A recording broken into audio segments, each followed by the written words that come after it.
연승이 말한 아이들의 이야기인데 인터넷에 올라온 내용을 좀 읽어봤어요. 이제 말씀을 준비하면서 이렇게 보다 보니까 이런 글이 하나 올라와 있는데, 초등학교 4학년 반장 아이가 감기 몸살로 인해 갖고 학교를 못 나오게 된 거예요. 뭐 하루 못 나온 게 아니라 한 2, 3일 이렇게 못 나오게 됐나 봐요. 그래서 이제 몇몇 친구들이 용돈들을 모아가지고 치킨을 사고 피자를 사가지고는 이제 병문안을 가기로 했다네요. 그래서 이제 공부가 끝나고 같이 가려고 하는데 부반장 아이가 안 가겠다는 거예요, 자기는. 그러니까 아이들 친구들이, 아니 반장이 지금 아파서 이렇게 학교 못 나오는데 우리도 가는데 부반장인 네가 같이 가야지, 너 왜 안 가려고 그래? 이렇게 물었다는 거예요. 그랬더니 이 부반장 아이가 하는 소리가, 반장 걔가 안 나와야 내가 반장 될 거 아니야, 이랬다는 거예요. 이렇게 그 부반장 아이가 그러면서 자기는 안 간다고 그랬대요. 어떻게 이럴 수 있나 싶은 마음도 들지만, 여러분 이걸 우리가, 제가 뭘 검색했더니 이런 글이 나왔겠어요? 시기, 질투. 네. 이거 또 박수 쳐드려야 돼요? 이런 거 있잖아요. 집사람이 이런 거 딱 잘 맞추잖아요. 이거 시기하는 사람이 있어요. 집사님 뭐 자기만 안 한 건가? 나도 알고 있는데 말 안 했을 뿐인데, 이렇게 질투하는 분이 또 있다니까요. 네.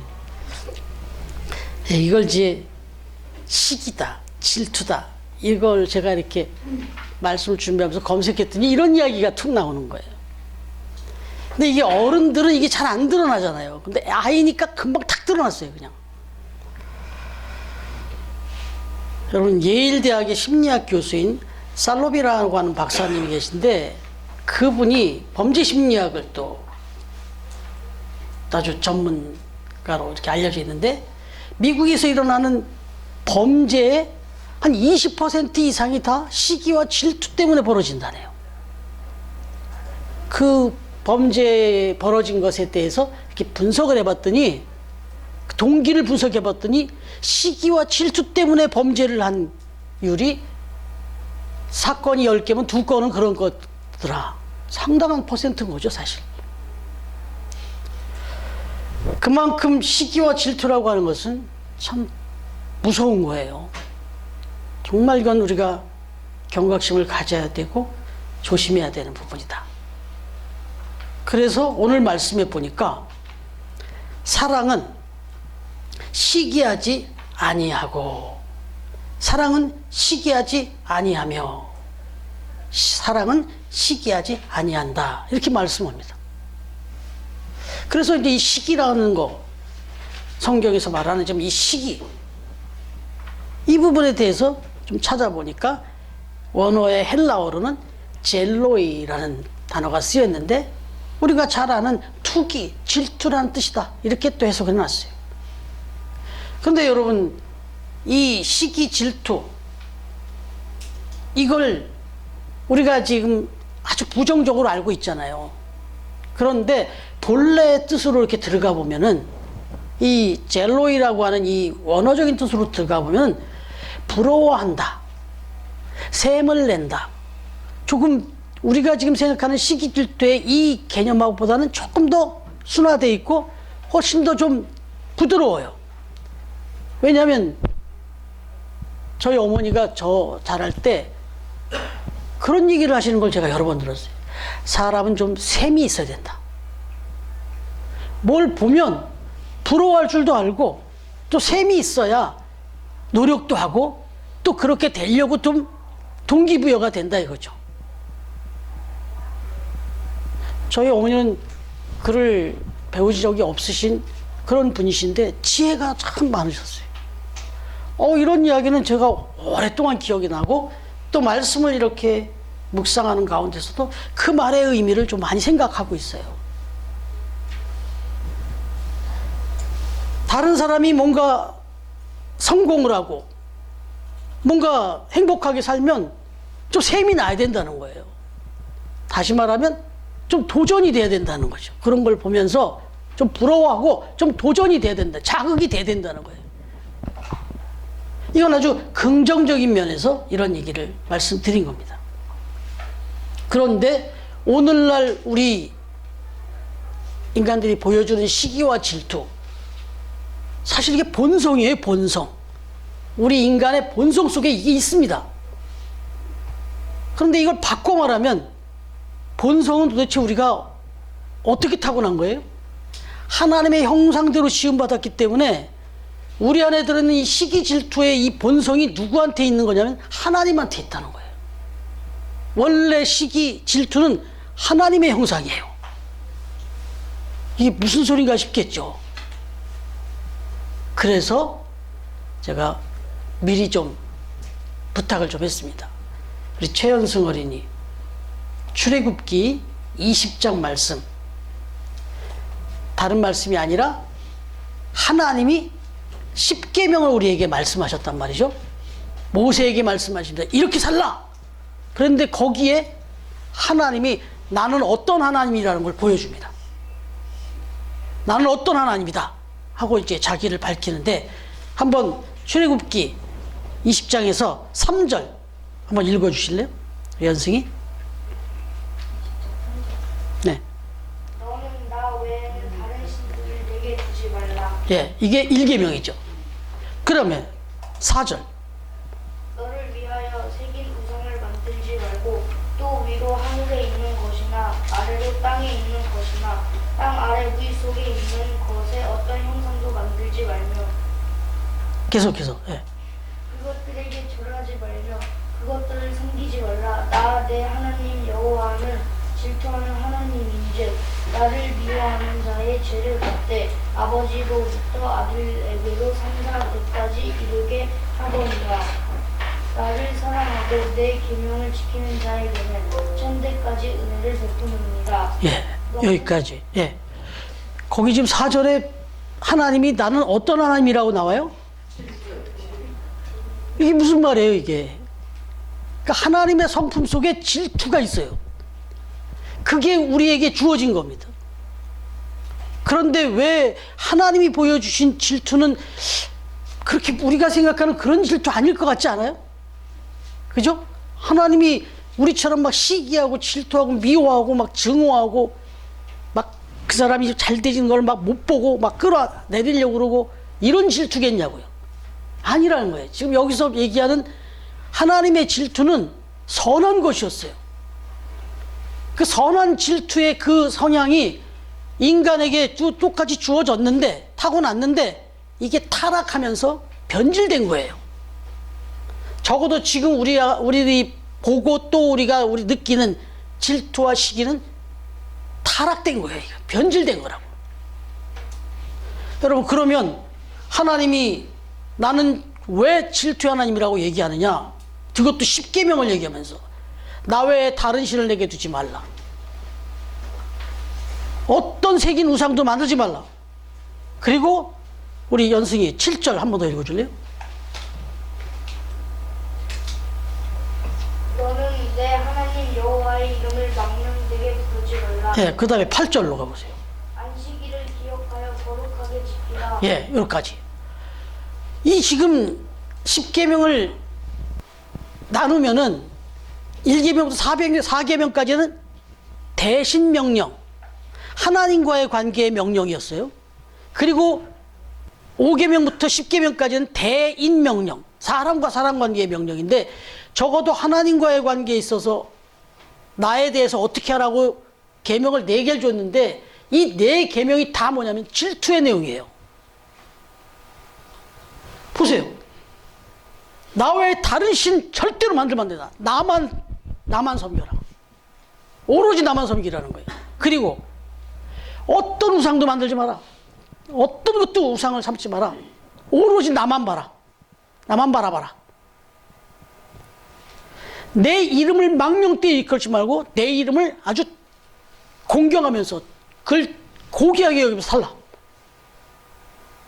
영광 돌리며 살아. 그리고 안식일을 지켜라. 안식일이 뭔데요? 하나님과 예배하는 건데. 그 안식일을 기억해서 거룩히 지켜라. 이렇게. 이것처럼 질투에 꽉 찬 하나님이 어디 있어요? 그런데 이렇게 지금 대신 명령이라고 네 가지를 쭉 얘기한 이 네 가지가 뭐냐? 이 계명이라는 건 약속이에요. 그런데 이 네 가지를 우리에게 절대로 이거 외에 다른 일을 했다가는 뭐 3대까지 다 멸종을 시키겠다고, 멸망을 시키겠다고, 이렇게까지 말씀하시면 나는 질투 하나입니다. 이거 외에 이걸 어기는 꼴을 나는 못 본다. 이렇게 말씀하신단 말이에요. 그럼 왜 이렇게 하나님이 질투하셨느냐? 질투하시기까지 다른 어떤 것도 보지 말고, 만들지 말고, 나만 바라보라 하셨느냐? 여기에는 지독한 사랑이 있어요. 지독한 사랑. 하나님을 향한 사랑이 아니라 우리를 향한 사랑이었습니다. 왜? 우리가 하나님을 떠나면 죽으니까. 파멸에 이르고 파탄에 이르기 때문에 한눈 팔았다가는, 하나님과의 관계를 떠나서 살았다가는 우리가 다 죽음이니까. 그래서 하나님은 철저하게 하나님을 떠나면 큰일 나니까, 그래서 하나님 외에 그 어떤 것도 바라지 말라. 그 어떤 것도 바라보는 것도 난 질투한다. 그 꼴을 못 본다는 거예요. 왜? 그거는 내가 그걸 나를 바라보지 않고 그 다른 것을 더 사랑하면 내가 막 괴롭다는 게 아니라, 그러면 죽으니까. 그렇게 그 질투를 하시기까지 그 인간들을 사랑하신 이유는 그 사람들을 위해서 그랬던 거예요. 우리들을 위해서 그랬던 거예요. 그런데 이게 그렇게 시작됐던 것이, 이게 타락하면서, 아담 이후로 타락하면서부터 이 질투의 형상은 마음에 있는데, 이게 이타적인, 정말 내가 아닌 그 상대방을 향한 이런 끔찍한 이런 사랑이 이젠 타락이 돼갖고 자기를 향한 끔찍한 사랑으로 바뀌어버린 거예요. 그러니까 시기도 사랑이에요, 사랑. 시기하는 사람, 질투하는 사람 보면 사랑하고 있어요. 그런데 상대를 사랑하는 게 아니라 나를 사랑하는 겁니다. 그래서 못 견디는 거예요. 그래서 그 상대방을 사랑하는 그 본래의 시기심의 그 거룩한 거룩성이 변질돼 갖고 나를 향한 사랑으로 바뀌면서 상대방을 미워하게 된 거죠. 변질된 거죠, 이건. 여러분, 하나님이 우리에게 질투하시기까지 다른 걸 사랑하지 마라, 그 중에 특별히 우상을 섬기지 마라 그랬는데, 지금 이 땅에 살아가는 동안 우리에게 얼마나 많은 우상들이 있어요? 그 우상들을 사랑하는 순간 하나님 관계가 끊어지면 그 우상 때문에 죽거든요. 그 우상 때문에 파멸에 이르거든요. 파탄에 이르거든요.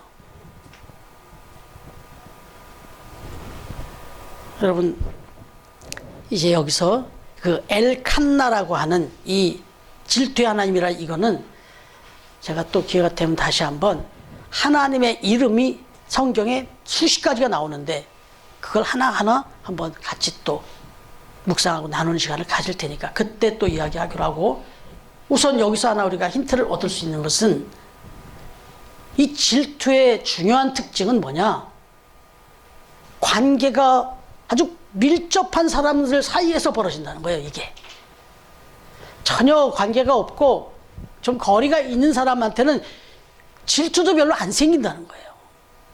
그냥 뭐 단순한 예로 들면, 옷가게 하시는 분은요, 농부가 막 농사가 풍년이 일었다 그러면은 별로 그거 질투가 안 생겨요. 근데 옆에 옷가게가 장사는 잘 되고 우리는 안 되면 그때 질투시 생기는 거지. 같은 옷가게끼리. 회사 다니는 회사원 입장에선 동네에서 그 야식 가게를 하는 분, 그분이 장사가 잘 되고 하는 거, 그거 시기 질투 안 나요. 같은 직장 동료가 나보다 더 먼저 승진을 하고, 또 우리 같은 이런 회사 동종의 업종의 다른 기업이 S사가 내가 다니고 있는데 H사가 막 잘 나가면 그게 이제 시기가 나고 질투가 나는 거지. 뭔가 이렇게 자기와 관계가 있는 직종이거나 사람일 때, 이게 관계가 있을 때 이제 이 질투가 시기가 벌어지더라는 거예요. 관계가 형성되어질 때. 그래서 우리 유명한 말이 아무개가 땅 샀다, 뭐 저기 누가 땅 샀다 그래서 우리가 배가 아픈 게 아니고 사촌이 땅을 사면 배가 아프다는 거죠. 가장 가까운 사람이 땅을 사면 배가 아프다. 이건 관계가 밀접할 때 이런 일이 벌어지는 거예요. 이 밀접한 관계는 무슨 관계여야 되는데요, 원래? 사랑의 관계여야 되는데 이 사랑의 관계에서 이게 타락돼 갖고 변질되니까 그 사랑이 시기와 질투로 된 거다 이거죠. 여러분, 가장 사랑스럽고 가장 가까운 관계하면 누구예요? 부부예요, 부부. 그런데 왜 부부가 문제가 생기느냐? 왜 부부 안에서 시기와 질투가 생기냔 말이에요. 부부 간에 시기와 질투가 뭐 어떤 게 있을까요? 의처증, 의부증이잖아요. 왜 이런 일이 벌어져요? 아니, 그 사랑하던 연인이 데이트 폭력이 웬 말이에요? 이게 사랑을 하는 거 맞아요. 그런데 착각하는 거예요. 내가 정말 아내를, 내가 남편을 엄청나게 사랑한다고 생각하는 거예요. 그래서 그 사랑으로 그 옥죄는 거예요. 그러다 보니까 어떤 일이 벌어지냐면 시기와 질투까지 가는 거예요. 근데 시기와 질투로 가는 거기에는 이게 좀 타락된 부분이에요. 뭐냐면 내가 아내를 그렇게 사랑한다고 생각해서 막 옥죄했는데 질투하고 시기했는데 보니까 그건 사실 알고 보면 자기 사랑인 거예요. 그게 정말 아내를 사랑한 게 아니라 나를 사랑한 거예요. 내가 못 견디는 거야. 내가 남편을 내가 사랑한다고 끔찍하게 막 위하는 것 같은데 남편에 대해서 의부증을 갖는 이유는 어디 지금 어디 내가 못 견디는 거야. 내가 이런 일이 벌어지는 거죠. 데이트 폭력 마찬가지 아니에요. 그렇게 사랑하다가 그렇게 좋아하다가 그 사람이 조금 다른 마음을 갖게 됐어요. 아니 뭐 결혼한 것도 아닌데 교제하다 보면 분명히 또 그럴 수 있는 거 아니에요. 그런데도 어떻게 그럴 수 있냐는 거지. 이건 그 사람을 사랑했다기보다는 자기를 사랑하고 자기 만족이었던 거예요. 그래서 이런 일이 벌어지는 거예요. 이게 이제 빗나간 사랑, 이게 시기 질투다 이거죠. 그래서 이런 일들이 벌어지고 나면 그 끝은요 아주 파극에 이르게 되고 파경에 이르게 되는 거예요. 1984년에 개봉된 영화, 저는 1985년에 이 영화를 봤는데요. 아마데우스라는 영화 기억나십니까? 처음에는 이게 뭔가 그랬어요. 볼프강 아마데우스 모차르트.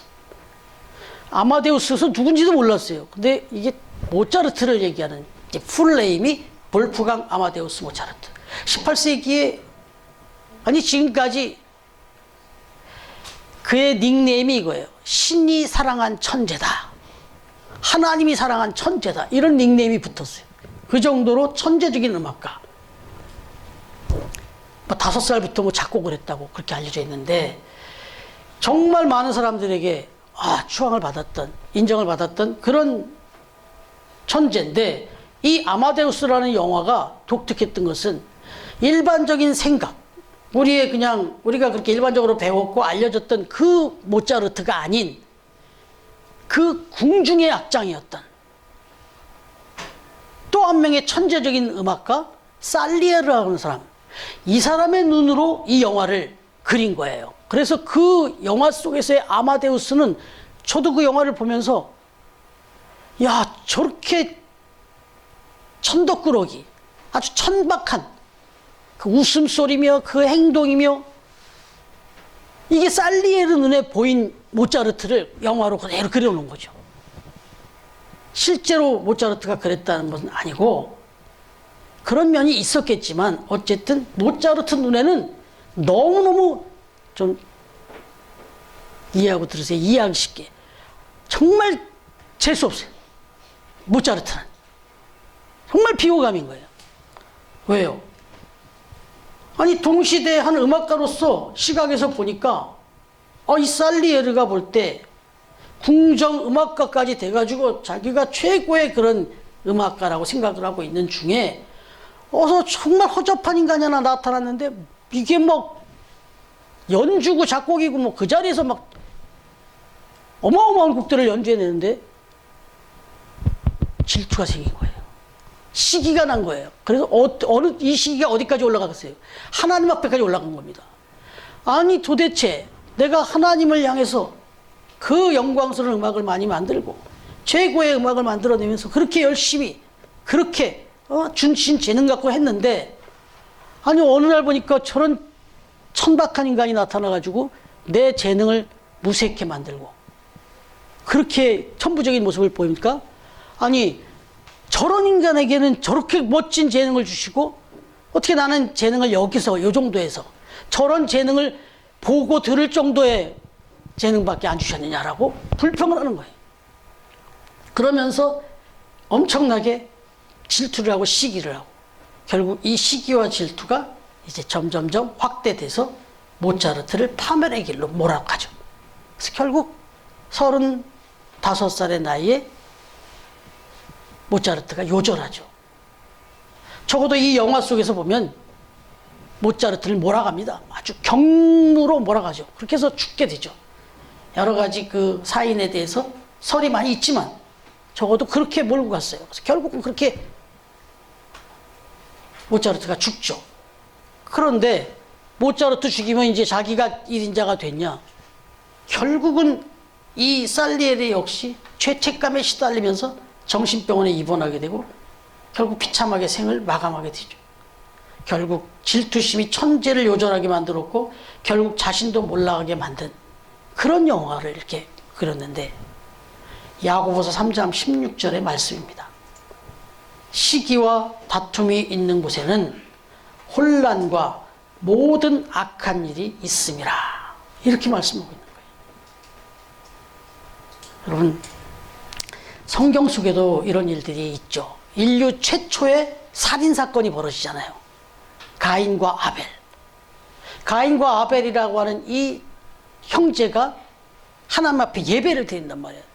둘 다 하나님을 사랑했어요. 그래서 예배를 드려요. 예물을 준비해서 정성껏 예배를 드렸어요. 그런데 동생 아벨은 하나님 앞에 연락이 되고 기쁘게 그 예물을 받아주셨는데 형의 예물과 그 제사는 안 받으셨다고. 그랬더니 거기서 발동이 된 게 뭐냐면 질투, 시기가 발동을 해가지고 그 꼴을 못 보는 거예요. 그 동생. 그래서 결국 그 동생을 돌로 쳐 죽이는 끔찍한 일이 벌어졌잖아요. 여러분 이게 시기와 질투 때문이었죠. 근데 한번 들어가 보세요. 가인도 아벨도 하나님을 사랑한 건 맞아요. 그런데 하나님이 가인을 아벨보다 덜 사랑했다. 자기보다 동생을 더 사랑했다라고 느끼니까 그걸 시기하고 질투한 거예요. 그러면 이건 뭐예요? 가인이 하나님을 사랑했다기보다는 하나님이 자기를 사랑해 주길 바랬다. 이게 더 맞는 거죠. 그러니까 시기와 질투의 근본으로 들어가 보면 이타적인 사랑이 아니라 이기적인 사랑 때문에 벌어진다. 분명히 사랑은 사랑이에요. 시기도. 그런데 사랑은 지금 이렇게 타락된 이후에 이런 시기적인 이런 사랑이 아니다라고 오늘 말씀은 우리에게 가르쳐주고 있는 거죠. 여러분 마땅히 사랑해야 할 동생을 질투심 때문에 멀리 애국으로 팔아버리게 된 요셉의 형제들, 이것도 질투잖아요. 자기들이 부모님에게 더 사랑을 받고 싶었는데 자기들보다 동생이 더 사랑을 받으니까 전부 다 이게 정말 부모님을 향한 사랑으로 이렇게 이타적으로 형제를 사랑하는 이타적으로 갔으면 아무 문제가 없는데 다 자기만을 바라본 거예요. 이기적인 사랑이 결국 질투였다 나타났다. 그래서 동생을 저 이방 땅에다가 팔아넘기는 미리암이라고 하는 모세의 누이는 모세를 질투해서 비방하다가 문둥병에 걸리는 무서운 질병도 겪어요. 바울이 여러 곳에서 우리 사도행전을 묵상하고 있지만 특별히 유대 사람들에게 많은 핍박을 받게 되는데 이것도 다 질투 때문에 그랬어요. 시기 때문에. 여러분 하나 생각을 해보면 긍정적인 경우를 한번 돌아가 보면 정말 참 사랑을 가지고 이 질투심을 본래 하나님의 마음으로 좀 이렇게 회복시켜 보여줬던 그런 인물이 있는데, 그 인물이 누구냐? 다윗과 친구 요나단. 바로 이 요나단이 보여준 게 사실 본래 하나님이 우리에게 보여줬던 질투의 사랑, 그런 사랑이 맞아요. 사실 요나단은 사울의 아들로서 일국의 왕자였고, 얼마만 있으면 자연스럽게 왕위에 오를 그런 아들이었단 말이에요.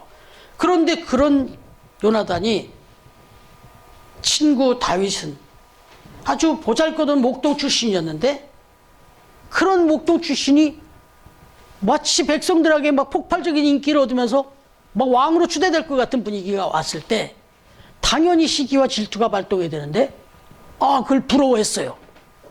요나단은 다윗의 모습을 부러워했어요. 맞다, 저런 친구가 또 왕이 돼야 된다. 이렇게 그 질투심을 사랑으로 승화시켰어요. 그래서 자기 아버지로부터의 그런 위기까지도 모면해주고 그야말로 기꺼이 다윗을 세워줍니다. 이 부분에 대해서 사무엘상 20장 17절에 보니까 이렇게 말씀하고 있어요. 요나단이 자기 생명을 사랑함 같이 다윗을 사랑함이었더라. 자기를 사랑하는 것만큼 다윗을 사랑했다 그러는데, 이 얘기는 뭐냐면 자기를 사랑하는 것보다 더 사랑했다는 얘기예요. 이게 이제 질투와 시기를 이겨낸 겁니다.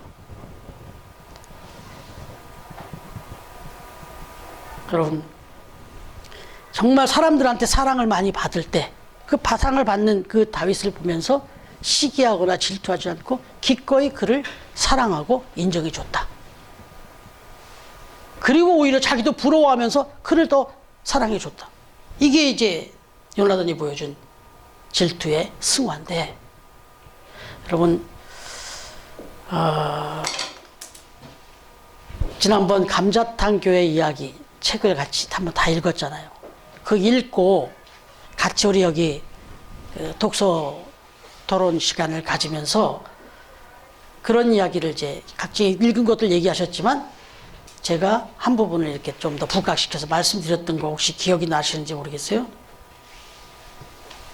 사람에 대한 독점욕, 그 얘기가 그 책에 나왔잖아요.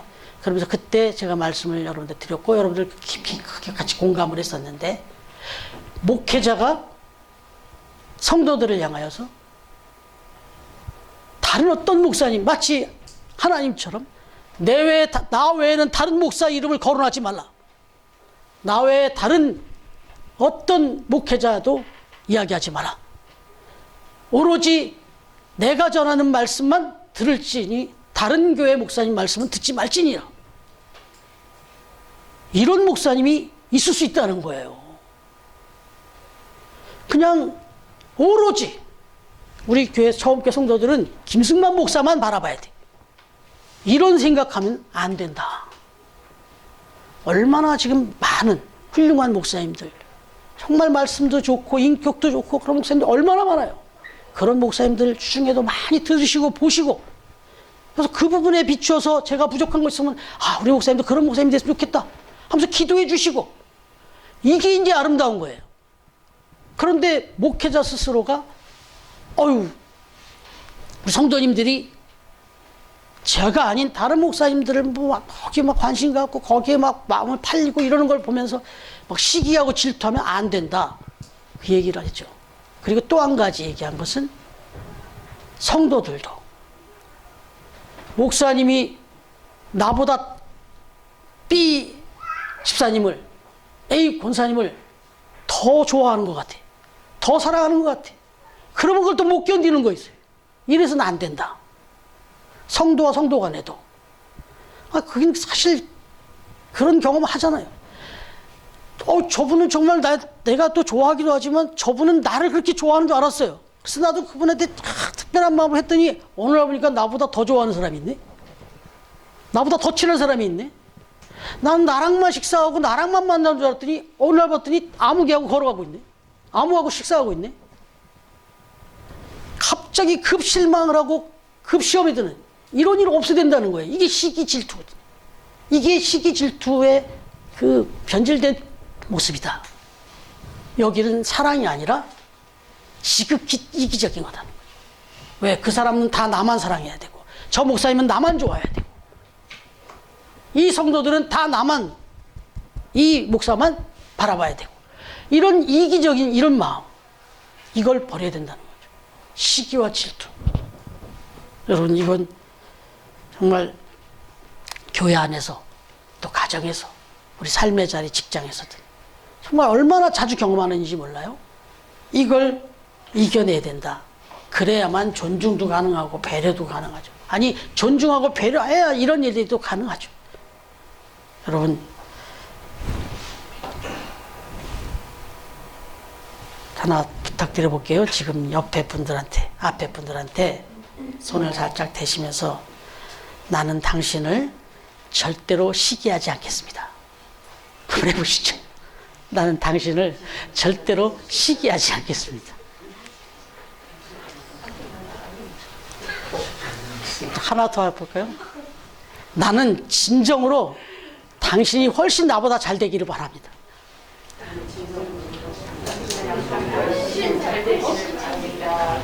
예. 그렇죠. 예.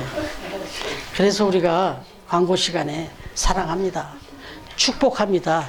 이런 이야기를 계속 해야 되는 것이 영혼을 좀 담아서 하셔야 되는 이유가 그런 겁니다. 바라기는 오늘 주님께서 우리에게 말씀하신 사랑의 세 번째 속성 마음판에 새기시면서 나도 모르게 불쑥불쑥 솟아오르는 이 시기와 질투심, 이걸 제하여 버리고 가장 가까운 이들에게 먼저 진정한 사랑을 베풀며 살아가는 우리 처음 가족들 다 되시기를, 우리를 친구라고 부르주시고 큰 사랑을 베풀어 주신 주님의 이름으로 축원합니다. 기도하겠습니다.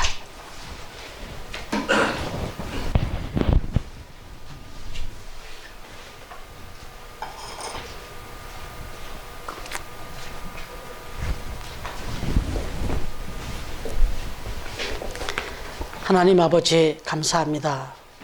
이 세상 그 어떤 것보다도 오직 하나님만을 사랑하며 살기를 간절히 원하시고 거기에 길과 진리와 생명이 있음을 우리에게 깨우쳐 주신, 질투하시기까지 우리를 사랑해 주신 하나님, 그 사랑은 오로지 우리를 향하여 보여주신, 그래서 독생자 예수 그리스도까지 기꺼이 보내주신, 십자가에 내어주신 그 하나님의 사랑임을 깨닫습니다.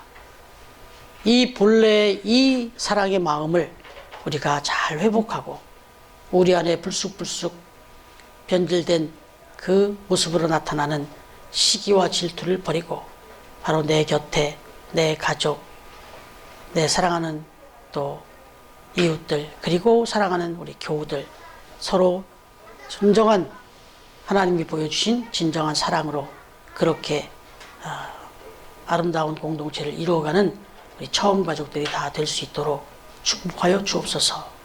오늘도 주 앞에 찾아 나올 때 귀한 예물을 구별하여 하나님 앞에 올려드립니다.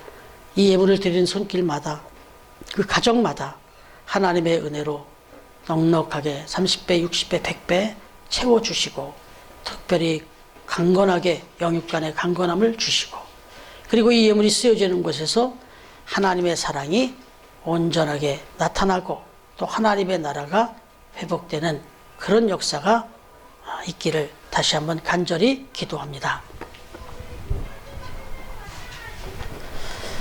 이제는 우리 주님 예수 그리스도의 은혜와 하나님의 사랑과 성령님의 교통하시는 은총이 우리를 사랑하시되 죽기까지 끝까지 사랑하시며 그야말로 질투하시기까지 사랑해 주시는 그 하나님의 사랑을 마음속에 새기며 우리도 사랑하세 정말 서로와 서로를 이기적인 사랑이 아니라 정말 철저히 이타적인 사랑으로 그렇게 존중하고 배려하며 살아가는 우리 처음 가족들 다 다짐하는 이 머리 위에, 그리고 삶의 자리 위에, 가정 위에, 그리고 처음 교회와 세이브존과 기쁨의 집 위에 이제로부터 영원토록 함께해 주시기를 간절히 축원하옵나이다.